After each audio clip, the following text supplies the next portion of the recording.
Olá pessoas, sejam bem-vindas a mais um vídeo e neste vídeo vamos falar sobre as principais diferenças entre Jung e Freud. Freud e Jung, qual é a principal diferença entre esses dois caras que compreendem a mente humana, que estudaram a mente humana, né? Qual é a diferença entre eles? No que eles concordam nós já sabemos, mas vamos ver no que eles discordam.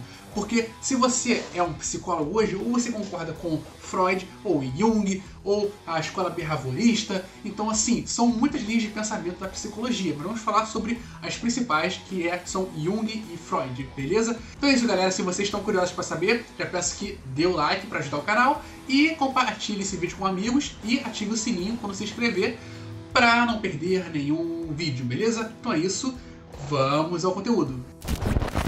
Primeiro de tudo, o método do Freud é psicanálise e o método do Jung é psicologia analítica. Segunda coisa, o Freud vai dividir a mente em consciente, inconsciente e pré-consciente. O consciente é o que conseguimos pensar, visualizar na mente. O inconsciente é aquilo que ele diz que recalcamos, que deixamos de escanteio, que suprimimos, então vai para o inconsciente. E para ele o pré-consciente é aquilo que está no inconsciente, mas é acessível ao consciente, ou seja, está no inconsciente, mas você consegue acessar de vez em quando, uma coisa vai e foge ali. Então existe o consciente, aquilo que você pode pensar, o inconsciente, aquilo que está oculto, e o pré-consciente é aquilo que está no meio dos dois e vai para um e para outro ali, ele dá umas fugas de vez em quando. Então ele vai dizer que existem essas três, a mente dividida nessas três vertentes.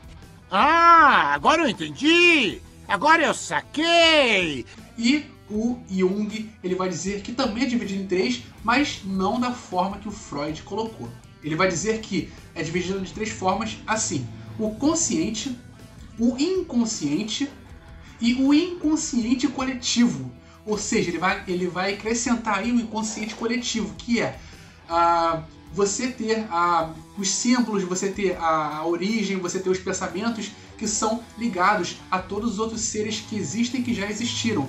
Então ele vai colocar, vai ter uma base mais próxima de Darwin aí, que vai dizer sobre a questão da evolução, que é a teoria da adaptação. Então que você tem bagagem genética, você tem hereditariedade genética das pessoas que já viveram.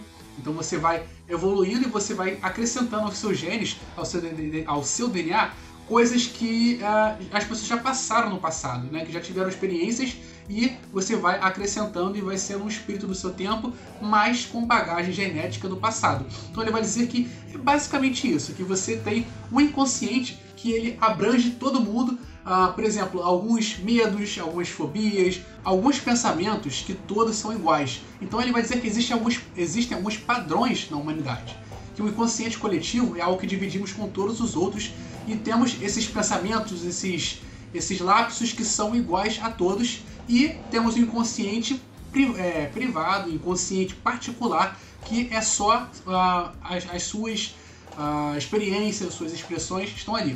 Então o Jung, Carl Gustav Jung, vai dizer que existem o consciente, o inconsciente individual e o inconsciente coletivo. Beleza, galera? Não esquece isso. Explode.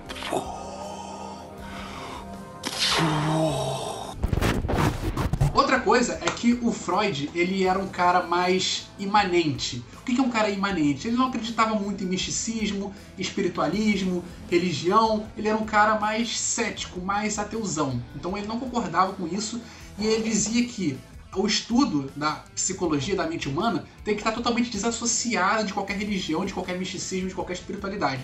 Ele vai dizer que você não pode misturar as duas coisas, senão você vai acabar cometendo erros na psicologia, nas análises. Então ele diz que não, religião, transcendência é uma coisa, imanência é outra, então é tudo dividido.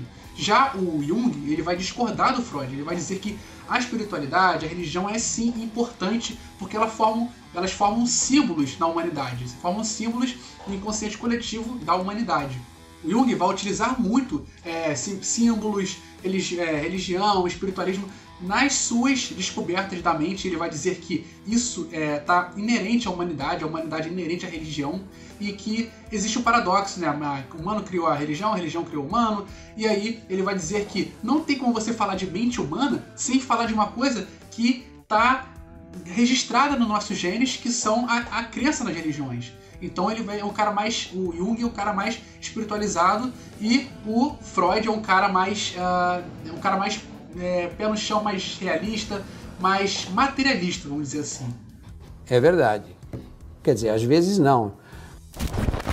Número 4 é que eles têm versões diferentes para o que chamamos de complexo, para a palavra complexo. Já o Freud, ele vai dizer o seguinte, o Freud vai dizer que a palavra complexo significa estar totalmente atrelada à sexualidade. O complexo de Édipo significa que tem alguma coisa atrelada à sexualidade. Já o Jung vai dizer que complexo, para ele, é uma mente dividida. São uma pessoa que tem ali, não tem um foco principal, é uma personalidade dividida. Uma personalidade que está entre ser uma coisa e entre ser outra, e ela não se decide, então ela vai criar esse complexo pela sua não decisão e pela sua divisão psicológica. Então é totalmente diferente do que o Freud disse. Número 5, o Freud vai dizer que a neurose, a histeria, como chamavam antigamente, ela é um fruto do passado. Você passou um trauma, logo você vai ter consequências desse trauma. Quais são as consequências? Você vai ter ali uma neurose, uma histeria, um problema psicológico, um trauma. Já o Jung não, meu irmão. O Jung ele vai falar o seguinte, o Jung ele vai relativizar, ele vai dizer, não é tão importante assim essa questão histórica, essa questão aí do que você passou não é tão importante, não faz tanto sentido assim, então vão ter essa discordância também. É mesmo, é? Número 6, sobre a libido.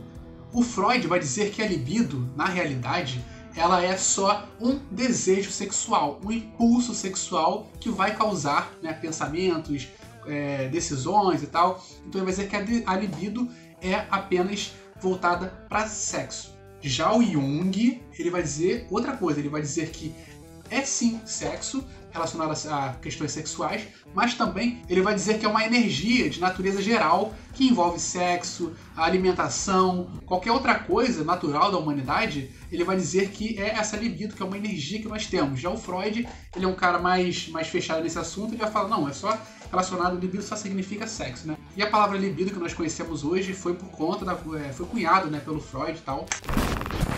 Número 7, o Freud, ele sentava os seus pacientes de lado, ou seja, ele estava de frente para o paciente, mas o paciente estava assim para ele. Já o Jung não faz isso, o Jung ele está de frente para o paciente, cara a cara, um de frente para o outro. Sobre o inconsciente, o Freud vai dizer que o que vai para o inconsciente são desejos reprimidos, são coisas que você quer, mas não pode admitir que quer porque moralmente não é aceitável, e você não quer admitir para si mesmo, e você acaba entulhando no inconsciente. Já o Jung, ele vai dizer que são sim desejos reprimidos, mas também tem outras coisas a acrescentar. Tem conteúdos coletivos também que compartilhamos com toda a humanidade, como cultura, formas de pensar, e também conteúdos espirituais, conteúdos transcendentes. Por último, sobre religião. O que eles pensavam sobre religião? O Freud vai dizer que as religiões são a necessidade de um desejo infantil e de sentir conforto na morte. Eu vou morrer um dia? Mas se eu morrer eu vou para o céu, vou para o paraíso, vou para um outro mundo, então não é o fim. Então ele vai dizer que isso é uma forma de você se confortar, é um desejo infantil de ter um conforto. Já o Jung discorda. Ele vai dizer que é a expressão dos arquétipos do inconsciente coletivo. E vai dizer também que a espiritualidade ela é positiva. Ela é positiva na vida da pessoa e nos estudos da mente. Então ele vai contar com a religião como uma coisa positiva. Já o Freud vai dizer que se você não colocar religião no estudo da mente, você tem um estudo melhor da mente. É isso, galera. Uma coisa que eu não poderia deixar de falar é que eu quero recomendar aqui um canal da minha amiga Camila, que é o canal Qual é o Próximo, que faz resenhas literárias muito boas. Se você gosta do meu canal, não pode deixar de conferir o canal da Camila também, beleza? Então é isso, galera. Espero que tenham gostado. Se esse conteúdo foi proveitoso para você, se você aprendeu alguma coisa aqui, eu peço que, por favor, ajude o canal dando aquele super like e se inscrevendo e ativando a sineta aí para receber os vídeos sempre que eu lançar, beleza? Então é isso. Muito obrigado pela atenção, galera. Vocês são demais. Eu vou ficando por aqui. Fui! Bem louco!